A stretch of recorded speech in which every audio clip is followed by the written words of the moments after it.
I'm your host, Alan J. Campbell. Hey, look here. Um, I got a couple of things that I want to get into tonight. And say again. Oh, okay. I got a couple of things that I want to get into tonight. And um meet to ends meet and what have you. I do a side job and I dirty on the side. Now, I'm at this venue Saturday night. Now, ladies, that educated you on the do's and don'ts. Okay, and this is one of those do's and don'ts. So as we're shading, doing our thing, this woman comes in, and I can't make now. Understand, my show. I don't hold nothing punches, about as raw as you possibly can get for this. But when she came in, okay, and she had these jeans on, further up past the jeans, and she was wearing this, I guess, bodysuit. Now, the understand now when you get to this particular point. Now, this is a big girl. Now, she's wearing this lace bodysuit. She looks like 10 pounds of meat stuffed in a 5-pound casing. Now, the funny part about this, as she comes in and we're looking, I'm telling the other girl, the security, my partner, security girl, hey, look at this, look. So as she comes in and she walks, her stomach was actually overlapping her pants, and she looked like this where she was. This is what it was looking like as she was walking, just like that. Now, here's a no. This is a thing that, ladies, this is a no. And not only that, but it was lace. It looked like, it looked like a roast. It looked like a netted roast ready to be popped in an oven. Ladies, if it just because they make it in your size, that don't mean you should wear it. This woman, and not and the other funny part, she had her guy with her, and how I knew it was her guy because he had his arm wrapped around her. Dude, you let your woman you just walk out the house like that?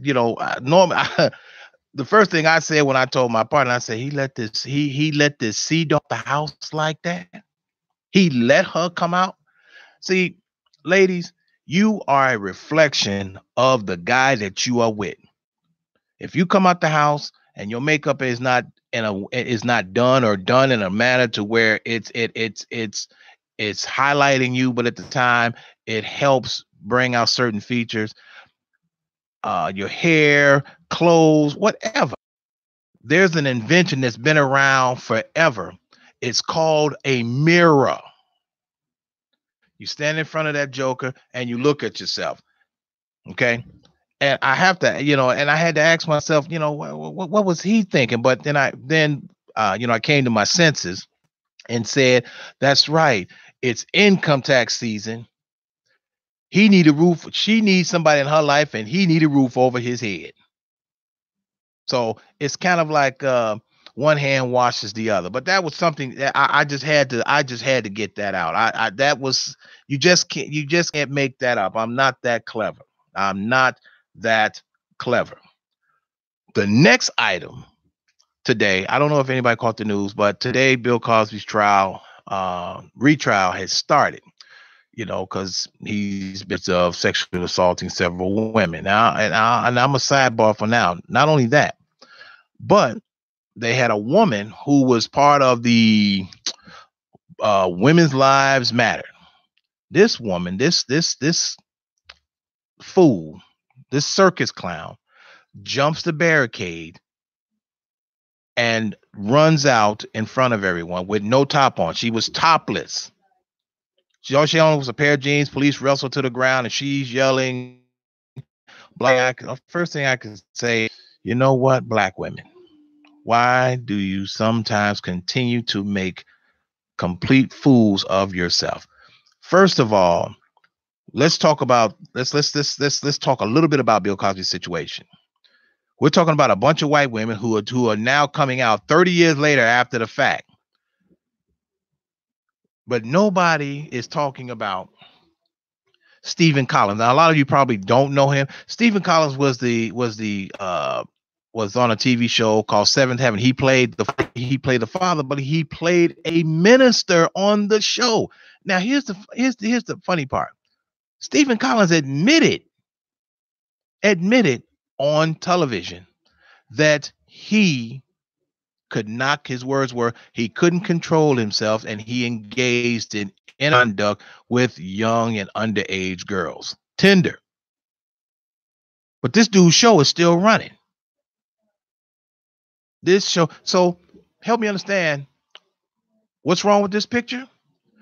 Bill Cosby's accused of doing something, and who is black, and Stephen Collins admitted to doing it, and he's white. Now, to a certain degree, Bill Cosby kind of put his because he portrayed himself as the moral police. He was the American dad. Look, there's some things that you kind of put, we continue to put ourselves in bad situations. Bill, unfortunately, you've done that. This is one of them things to where this is your bed of thorns. You're going to have to lie in it. Lie in it. Moving on to another topic. Now, this is for my chronics. This is for my chronic drug users. You better wake up out there, because this drug game is no joke. This drug game is no joke. None whatsoever. I'm a sidebar for me. If you want to join into this topic, you want to join in, the phone lines are open at 708-223-53. If you want to join in or join in the topic or have a comment or whatever, 708-223-8953. So this is for my chronic drug users, those people who want to continue to engage in illicit drug use, primarily right now, marijuana. Okay, so there's a big brouhaha about marijuana. They want to legalize it up until a point, legalize it and then regulate it. Well, that's fine. I have no problem with that. But here we are right now. Right now, there is an epidemic here in the city of Chicago, where people are dying from taking synthetic marijuana. Now, for the slow people in the room, synthetic means man-made, means not real. There's other things to add to it. Okay, now the thing stuff over the counter in some of these little smoke shops, these little stores, in little packets about this big, but it's synthetic. There are other things being added to it. They're finding out that the synthetic marijuana, that's the things that are being added, is such as drain cleaner, rat poison, and a few other choice chemicals. Now, here's the problem. Now, here's the problem that they're having is that two people have been confirmed, have died from this. That are confirmed have died from this, and several others have gone into trauma centers, ERs, with symptoms of uncontrollable bleeding. Uncontrollable bleeding. That means that these people are bleeding from their eyes, their ears, their nose, and and bleeding from their genitals, from their rectums. Okay, people, when you begin to bleed in any area of your body from taking some type of drug, it might be a clue. Stop doing it. Stop doing it. See, this has never been it's never been a secret on that they're adding things to marijuana. See, the other thing that people don't realize is that when they used to say that what they add to marijuana was formaldehyde, but see, also when you that pungent smell that you have when people are smoking marijuana around you, it's that people don't realize that is also is the chemical that's also being used is skunk urine. That's what gives it that smell. If you've ever been out in the country on the road and you in your car smoking from outside, that's because there has been a skunk nearby. So think about this. Even if you're smoking it and there's nothing added to it, think about the other chemicals that are being added that you are into your body. Inducing into your body. Now, I want to pick up where where we left off somewhat last week. Dr. King. This past week was the 50th anniversary of his assassination. Okay. And we had everybody in the world down there in Memphis at the Civil Rights Museum at the Lorraine Motel. Everybody who was somebody. We had Jesse, Jesse Shaky Jackson, and we had Father Flager down there. We had a couple of King's children down there. We had somebody who was anybody. Now, there was a group of kids that marched from a town in Mississippi, that marched from a town in Mississippi to Memphis. Gonna happen. They don't give a damn about you saying, that's unfair, or, hey, he has rights. They don't care about that. They do not care. The opportunity where you use your skin is what we call white privilege. White privilege. This is where this comes in. And speaking, and when we move to that portion of white privilege, see, there's a level of white privilege that we need to fully understand that we are not entitled to. In Raleigh, North Carolina, this past week, a mother was outraged because a teacher sent home a paper that was talking about what teacher did was she listed all of the things that constituted white privilege. Now let's make no mistake. Now, white privilege is culture since its inception, since America's inception. Because when they got here, the way that they treated the indigenous people or the Native Americans or anyone that wasn't white, keyword, that was not white. So this woman, she was upset about this, and I'm going to read you a few of the things that she felt were offensive. Now, this is just really just blows me. Now, apparently, one of the items on the page was to begin to understand the concept of. One of them was Congress is what, 93% white. Yeah, Congress is 93% white, and as it proceeds to say,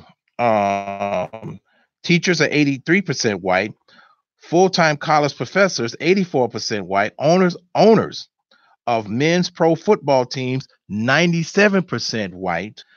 The current POTUS, or President of the United States Cabinet, is 91% white.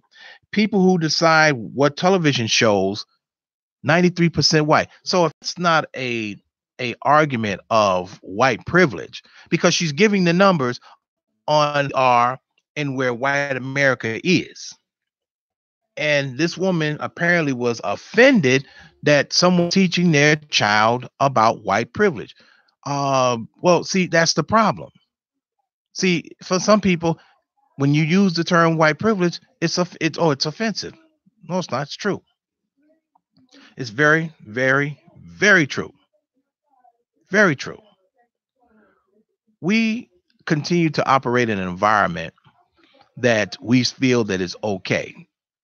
Because when white people walk up to us and say, they're our friends in our world and in our mind, they've convinced us that yes, they are. You kind of have to really take that with a grain of salt. Take that with a grain of salt. You have to really read and look at that. You really, really, because white privilege is here, and make no mistake, it is here and stay. Here to stay.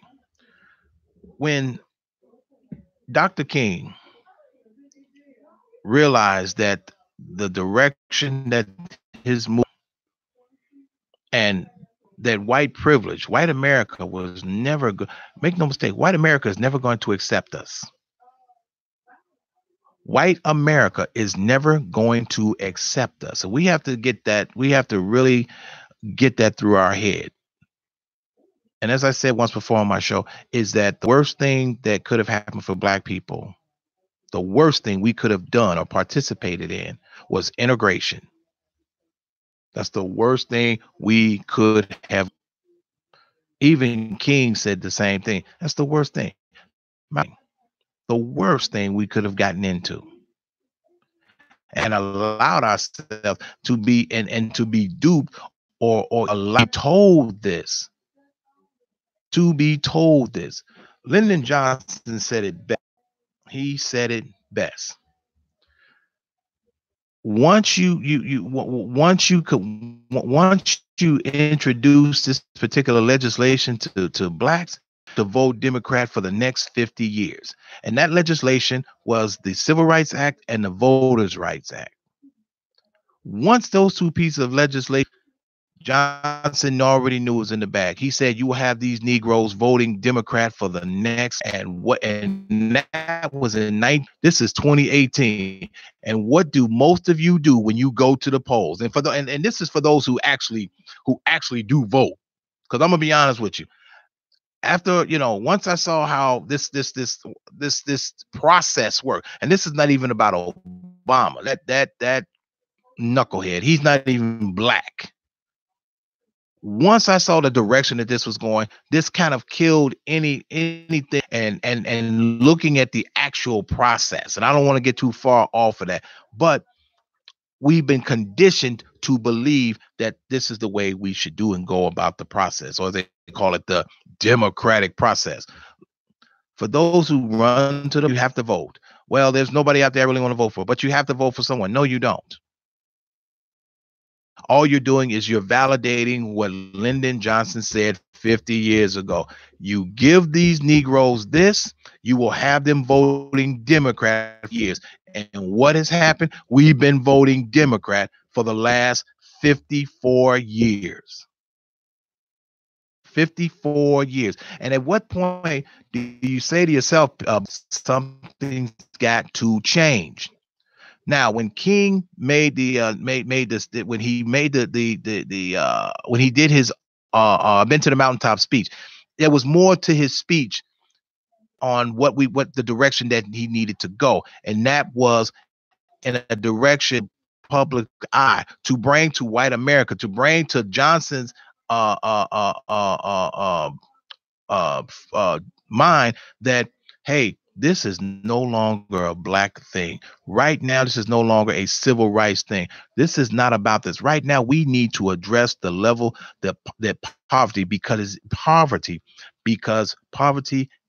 has become it has become a epidemic. And once he mentioned poverty epidemic, this was not about this particular point. It was no longer about black people. It was about people in general. It was about white people, brown people, and particularly black people. Because the unfortunate part, a lot of us continue to operate in the mindset of poverty and think that it's okay. And think that it is okay. And this is a story, a conversation I had with a man. And this man, he grew in how he grew up, and according to his story, is that when he grew up, that they were very poor people. And I asked him, define poor. Well, his words were, defining poor was that they ate beans and rice sometimes 2 or 3 nights a week. They didn't have a record player. They were the only ones on their block that didn't have a color TV, and just I say, well, just what about what kind of people were your parents? Well, my parents, according to his story, is that they just had the typical education. So I said, well, what did you do to try and break the cycle or to change something? Did you do anything different? That was my question to him, and the look on his face was what was I supposed to do? So no, you settled in, and this, and I told him, and I had to go in on him. I said, what it sounds like is that you accepted this as being your lot in life. You accepted that poor was okay. You accepted that poverty was fine. He began to tell me about his children, and his children, started branching out and excelling. But the part that really disturbed me was his children began to excel, but he became angry, or he became, not so much, maybe angry is the wrong word. He became maybe discontent, along with the even in the funny part, along with the wife. They both parents became discontent that their children were excelling on them, because they understood, and all I could say is that these children begin to understand that this was not the way people should live. They should not live hand to mouth. They should not be living every week from paycheck to paycheck, struggling to pay their rent, things, whatever, putting food on the table. There's a point to where if we don't address these, they're going to continue to perpetuate to the next generation and then the next generation. How many of you out there see people who are in the who are in the same position now that they were in 10 years ago? When poverty becomes an epidemic, when it becomes your way of life, that's a mindset. That is a problem. We fully understand that there's an issue as far as economic. Okay, we can continue to say, oh, there's no jobs. We can continue to say that there's no vocational vocational facilities for us to do these things. That's a lie. There's everything that you need and want is out there. You just have to get up off your behind and go get it. The same the same avenues, the same entities, the same opportunities that are afforded white afforded you, but they just create just put more obstacles in front of you. It's like they tell you where the start line is and where the finish line is. The downside is that when you're black, they just keep moving the starting line. They keep moving the finish line a little further down the road. So now you have to work twice as hard. You have to work twice as hard as your counterpart. But going back to this gentleman who we're having a conversation with, so he began to tell me where his job and where he worked, and I said to him, I said, okay, well, did you think about maybe elevating yourself to management or maybe foreman or something? His response was no. He was contented where he was. He didn't want the responsibility. That's a slave mind. That's a slave mentality. I don't want nothing. I don't want anything more. I'm content with what I have. Me, I'm never. I'm not. Me. I don't settle, and I don't settle for less than what I know I can do or have. And I instill this in all my and same thing with my children. I tell them, you see something out there, you go for it. Sometimes we got to use brute force. Sometimes we have to use harsh language. Sometimes we just got to kick the damn door in. And when you do that, you will notice that you see people's attitude change. We have to realize that we're black people.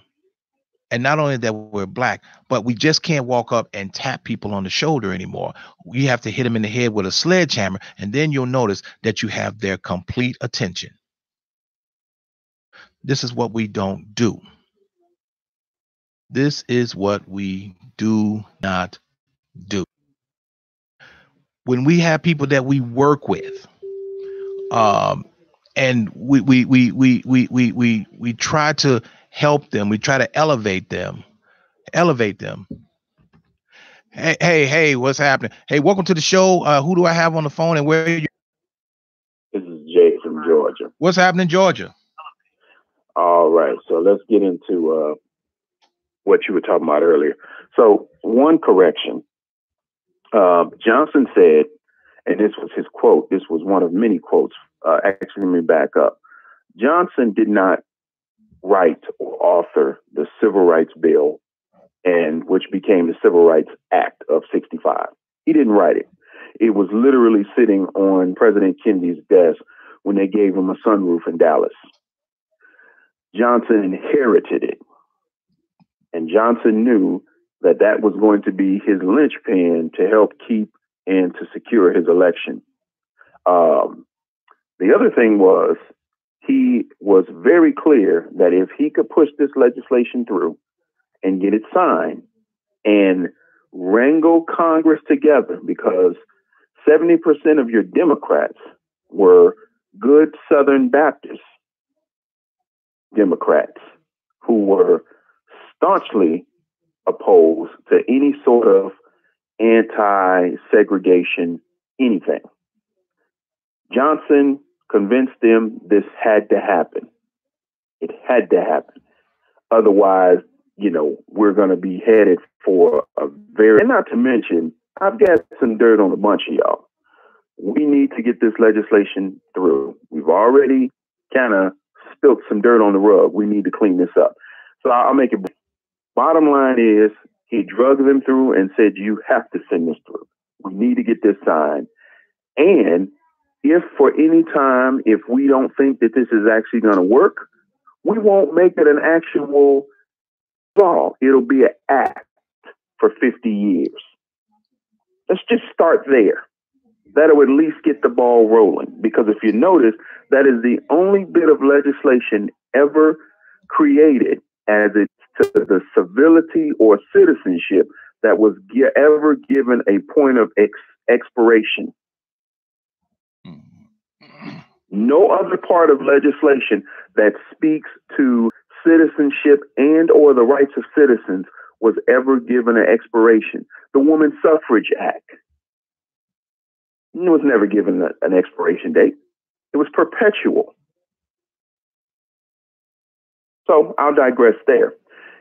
His statement was, give me this, and I can guarantee you we will have these Negroes, and actually the term he used was niggas, voting straight Democrat for the next 200 years. That was his exact words. We will have these niggas voting Democratic for the next 200 years. And that is when the dramatic shift from Republican and independent went bye-bye, and the black vote became part of the Democratic infrastructure. Kennedy started it. Kennedy definitely was on the threshold, and his administrative platform utilized that. But Johnson sealed the deal. And it's been Democratic ever since. And with that trade, we lost every bit of dignity that we could have ever had. Every bit. Because with the integration of society in our communities, we lost every bit of identity that we once knew. That's period and point blank. We talk about Black Panthers and T'Chaka and Wakanda forever. And 2 weeks later, these fools is running around Irish. That goes to the point of what Malcolm X said 55 years ago. You're dealing with a species of people or a species of human beings that have a diseased mind. It's a sick mind. He called it a sick mind, but this is a diseased mind. This would be the same way as if you have an Asian person walking around talking about, my name is Jim McCarthy. You would immediately think this person has had some sort of brain trauma, because obviously their identity doesn't match their heritage. Correct. Now, as it goes to poverty and into the whole understanding of civil rights and Martin Luther King, and let's not diminish his contribution, because realistically, he's the only one that paid in blood. Everybody else is riding on his coattail by proxy, but he paid in blood. The issue with poverty was, as they began to make progress, or what they thought was some sort of progress of turning the corner, they begin to see the bigger monster that racism really had. Poverty was technically the feeding trough for racism.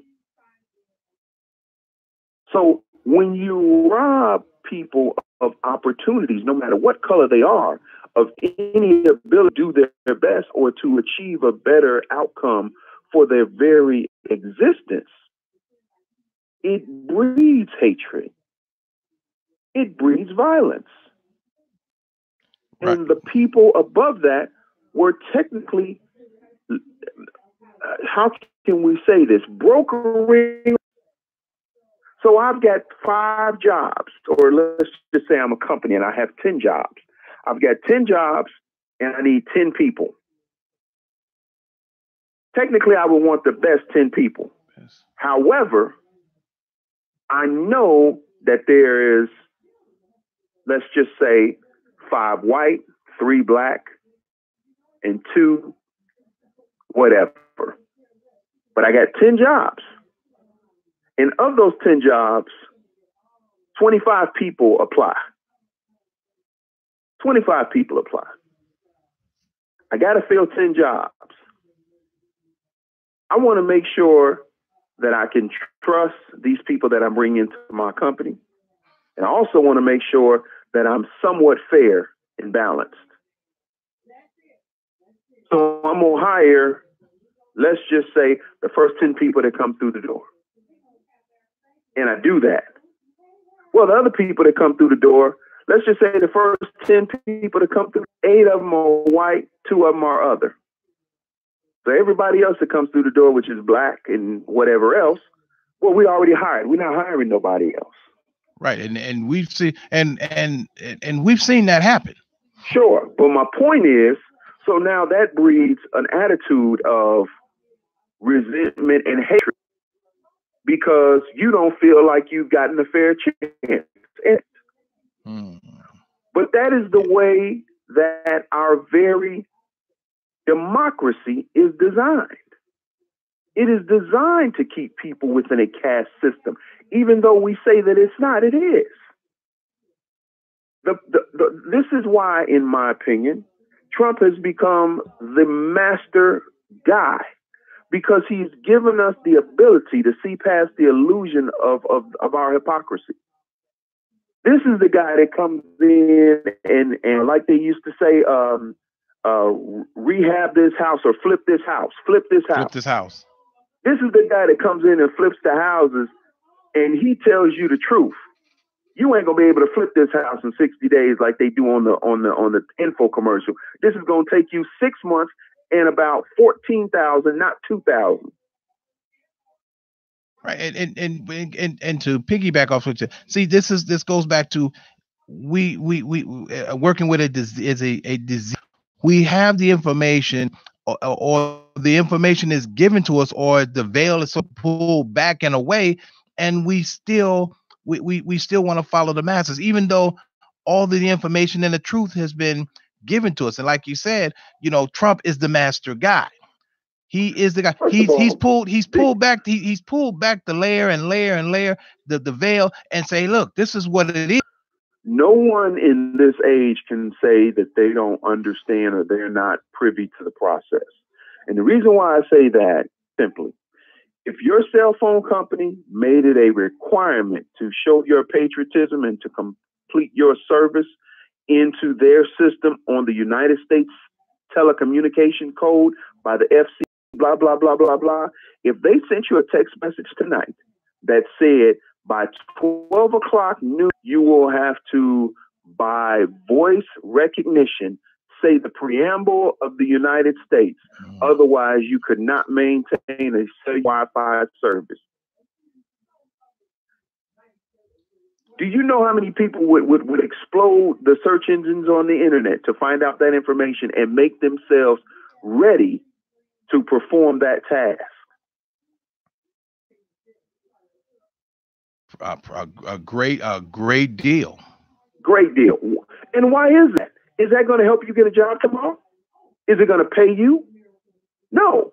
But it has become a necessary requirement for you to enjoy the luxury of this information that you have at your fingertips. So my point is, you find out the things that you think or that you feel are important, or simply put, we're not even fighting for the fact that there is no constitutional requirement that to go with two parties. You do know that, right? There's no constitutional requirement that says that. You could write on your ballot, I am voting for myself and or Mickey Mouse. You sure can. And that actually happened, where a guy, he put on the ballot a name and people actually thought that this was a real person. That's my point. See, allowed ourselves to be so disconnected with the process in front of us, and we accept it as truth. Here's my last point. We look at this whole thing with Bill Cosby, which is guilty or not guilty, the courts will decide that. But at the same token, we are being the jackass rough naked with names painted on us about people we don't even know, to promote an agenda that we're not even sure if it's true. Right. We don't. Against a man who, by due process of our law, has not even been found guilty. Now, my point is not to, before we judge them based upon the evidence, which is against our very due process.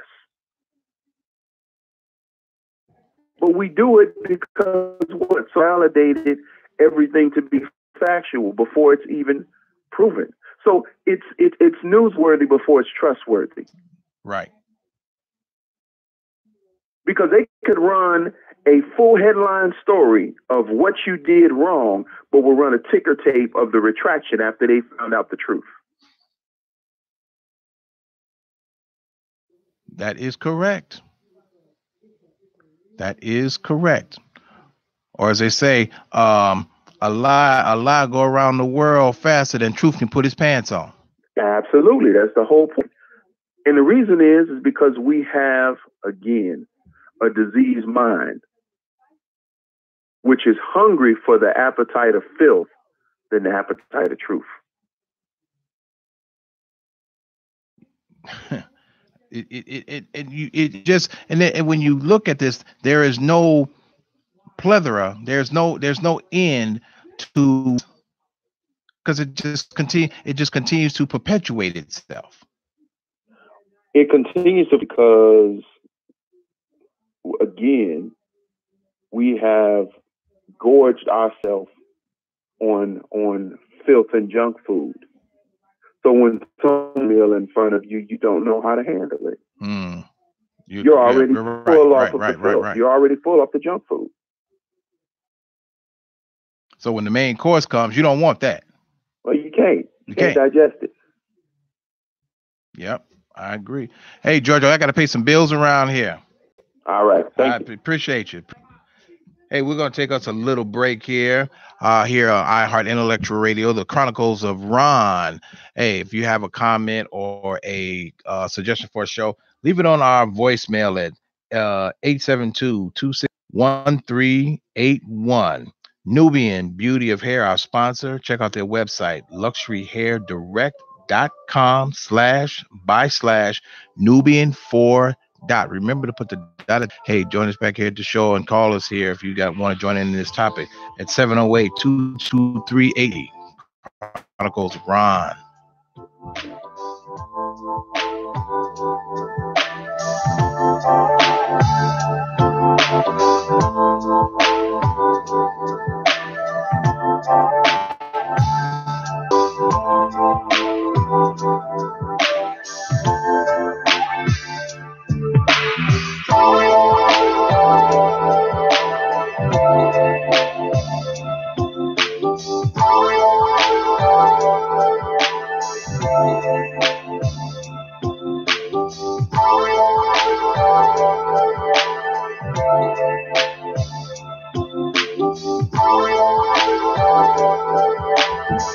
Hey, what's up? What's up? What's up? Hey, welcome back to iHeart Intellectual Radio, the Chronicles of Rohn. I am your host, Alan J. Campbell. Hey, we are talking about poverty and the mindset that some of us are in, or as Malcolm X put it, A's mind.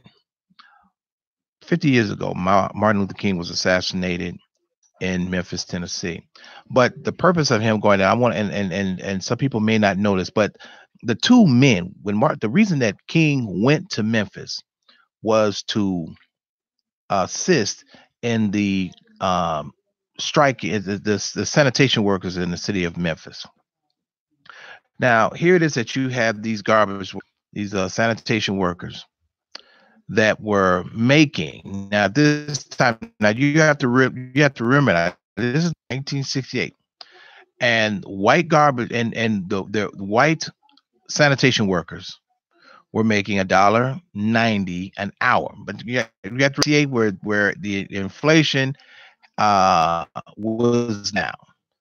So, if you want to know what that was equivalent to, just kind of Google it and put in $1.60 in 1968 compared to 2018, and it'll pull up and it'll tell you what that was equivalent to. But the white sanitation workers were making $1.90 an hour. Their black counterparts were only making $1 with no health, no type of benefits, none, zip, zero, nada, and even working longer hours than their white counterparts. So King went down there to try to straighten this out. Now, during the process of this was a little while before King got there. The two men that are not mentioned or who help kind of galvanize this, and unfortunately, when something becomes galvanized, it's usually paid with by blood. And the two men that there were two sanitation workers were killed due to the deplorable conditions that they were subject to. The two men that were killed, and I'll get into that on how that happened. The gentlemen's names were Echo Cole and Robert Walker. They were sanitation workers for the city of Memphis. So this particular day it was raining, and they couldn't go into the into the shack where the white workers were. So what they did is that, and if anyone's ever seen this, a typical garbage truck sitting on the back end where the garbage goes in, it's called the hopper. Now, getting into that, now in the hopper and the what we call the blade, what you see comes in and scoops the trash up and pushes it into the compactor.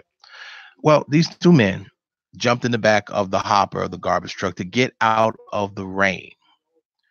Apparently, the truck shorted or something shorted, and the blade was activated and scooped these two men in and scooped these men into the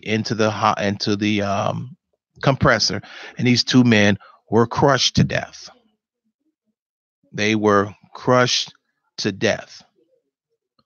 Now, this in itself was enough for the other sanitation workers to decide, we have to do something. We're going to strike. We cannot continue to work under these type of conditions. But the issue was the fact that this was poverty, and these men were living meager means while doing the same work as their white counterparts. Now, this is nothing new. Nothing new. This is what still goes on today. But the unfortunate part is what we're dealing with now is that we have people talking about equal pay for equal this. I have no problem with that. None whatsoever. Because if you're doing the same job as another person, you should be paid. You should be paid a competitive wage in order to stem the tide of poverty. Stem the tide. Now we have, so to speak, we have almost a fork in the road to where, well, it's like a fork. You have white entitlement, then you have black people, then you have women who are crying about equal payment. about equal payment. Um, that's the thing of what we're talking about. I have no problem with it, but in order to do that, we all have to be on the same accord. All of us have to be on the same accord. And this is all these men were talking about. This is what they were protesting about. This is why they went on strike. They wanted equal pay, same benefits that the white drivers and other men were getting. Even though some people say, well, that's only a 30-cent difference. At that time, you realize 30 cents maybe it is a big difference. It's a difference. It's a great difference. So when we look at all of this, because even we're in the 2018 and we're having people talking about equal pay, and now women are talking about they want equal pay for the same jobs, whether they're driving a truck, whether they're driving a cab, police, whatever, the same thing. At the same time, same thing. The whole thing about when you talk about poverty, we're still talking about equality. Equality. Because we're all doing the same thing. And in order to achieve that, we have to be there's a level of being recognized. And the unfortunate part is that being black in America, we are not being recognized, and we haven't been recognized, and it continues, and we won't be recognized until we decide that we have to take a stand. We have to address these issues. We have to stop going to white America and asking them to solve our problems in our community, in our police force, in our we have to take a we have to take charge. We have to do it's a concerned effort. And then nothing changes without you can't change anything if nothing changes until you change and this is a sidebar. Sometimes we get a little apprehensive about sometimes doing business with our own. When we talk about doing business with black people, some people won't do business with other black people. That's because one, they've left a very bad taste in their mouth, or the work that they've done is subjective. When you try to extend us this, try to give us an opportunity, we want to turn around and try to rob each other blind. You go in their own community and you run and you go in there and you have to, they're not going to give you change unless you spend something, or everything is marked up. It's marked up. And then the same, and not to say that it's not the same thing in a Indian store or Arab store, but we have to stop robbing each other. We have to stop robbing each other in the physical way and in the mental way. We have to elevate. We have to heal ourselves of the diseased mind. Heal ourselves. We have to understand that poverty is not an economic situation. Poverty is a choice, because you've made up in your mind that this is what I want to do.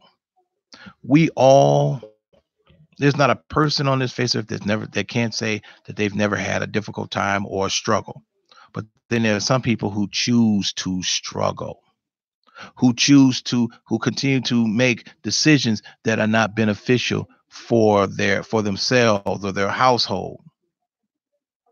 They continue to listen to the wrong information or bad advice on what to do, how to do it. Especially when someone is giving them the information on how to do it. Sometimes we have to take a hard hand. Sometimes we have to take a strong stand. Sometimes we have to do what is needed and necessary. And even sometimes we have to separate ourselves from people who are on some bull. Sometimes we have to do that. I don't care who it is. It could be your mother, brother, father, sister, aunt, uncle, niece, or nephew. If these are people who are not going to be part of your elevation, you leave them right where you find them. Or as I say, or as I affectionately say, when you find people that don't want to be saved, you don't throw them a life preserver. You throw their ass a brick. That's what you have to do. Have to learn, and that's separating yourself from a lot of things that are not beneficial. When King realized that this was an epidemic, there had to be something to it because it became a problem for everyone. When you have this happening, it's like a ripple in the water. It just continues, continues, continues, continues. And at some point or another, it has to be addressed. It has to be. When we continue to not educate our children on certain fundamentals, on the importance of educating yourself, of the importance of research, of doing the research on what you want to do. There's some people that when they go to school because this is what they were told to do, or they will go to school because this is what they want to do. If you're going to go to school, the area that you're going to go chosen, do the research to find out if there's a need for you in that profession, instead of saying, this is what I'm going to do. Because now what you're doing is that you're putting yourself in another financial hole to continue to dig out of the world, out of this level of poverty. Poverty is a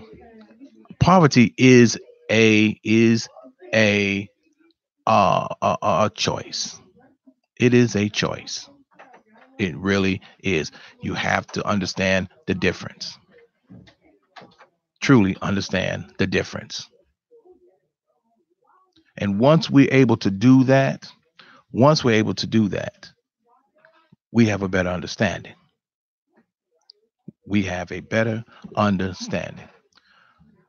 But hey, you know what? That's the time. That's my time here tonight on iHeart Intellectual Radio, the Chronicles of Rohn. But I hope you take something with you from what I said tonight. It is a choice, not a situation. It is a choice, not economics. Look at it, study it, and understand that. To our sponsors, Nubian Beauty of Hair. Check out their website, luxuryhairdirect.com/by/Nubian4. And remember to put the dot at the end of that 4. And in closing, not my monkey, not my circus.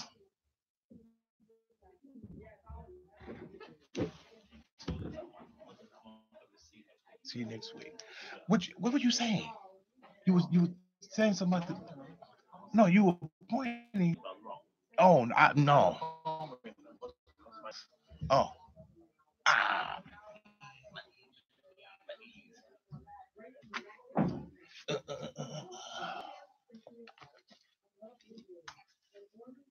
Not my movie.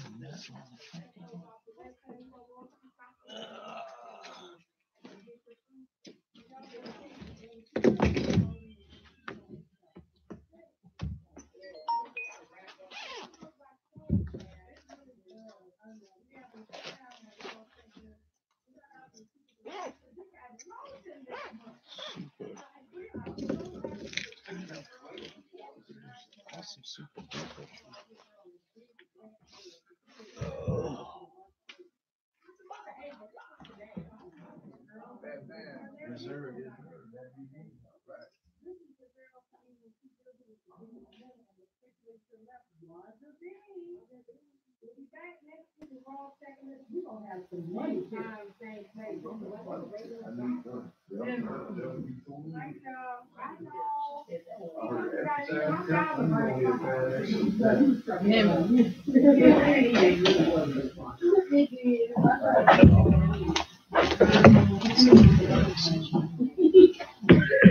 I want to put tonight in and out.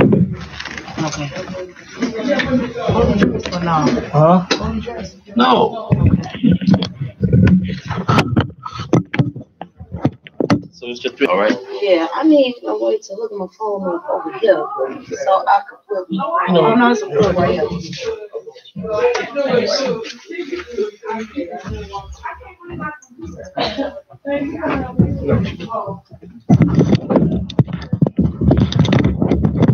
Just this on. And then,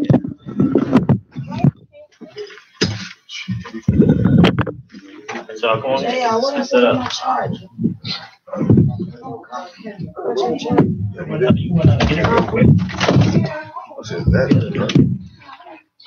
I don't know what it is, what you ate, what you doing. 2-piece spicy stew is just for me. Yeah, vacation looked too long. Charge the death in my way. The keys on.